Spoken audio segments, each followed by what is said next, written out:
একটা ছেলেরে আমি দীর্ঘ 4-5 বছর ধরে দেখতাম, প্রত্যেক মাহফিলে দেখছি হে সামনে বস, আমি বইলেই তারে নজরে পড়তাম।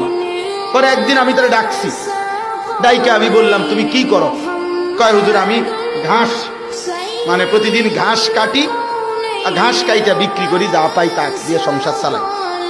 তাই বললাম তুমি যে সব মাহফিলে আসো, আমি দেখলাম তোমারে।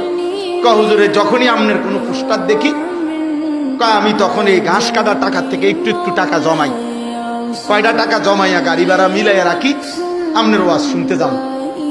তাই বললাম যে মাশাআল্লাহ। তো আমি বললাম যে তো আর কিছু কইবানি? কয়জন আমার জীবনের একটা স্বপ্ন আছে, বানিয়াচং হবিগঞ্জ তার বাড়ি।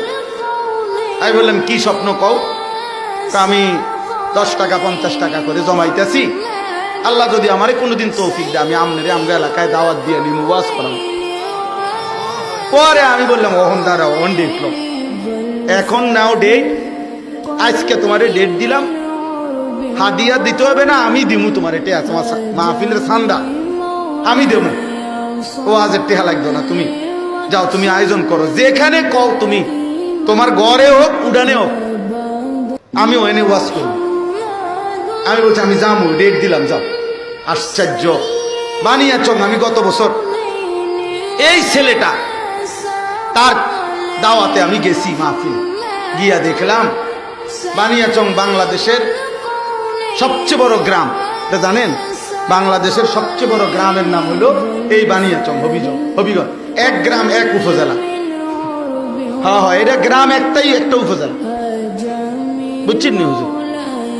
গিয়া দেখছি ওই গ্রামের মানে ওই উপজেলার সবচেয়ে বড় কলেজ হাই স্কুল মাঠ, যেটা বিশাল মাঠ, এই মাঠে এই ছেলে মাহফিল মানে আয়োজন করছে। আমি গিয়া দেখি একেবারে যদি কম হয় মানুষ 15-20 হাজার,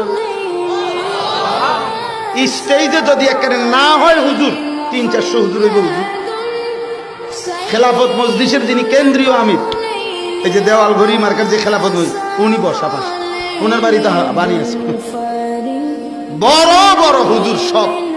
তাই বললাম কিরে কারবারটা কি, কার মাহফিল? হুজুর কইছি তো আমার আইয়া এলাকা, আমার আর ধরতেও দিছে না, সব আলেম ওলামা পাবলিক মিল্লা এই মাহফিলে এত বড় বানাই ফেলছে।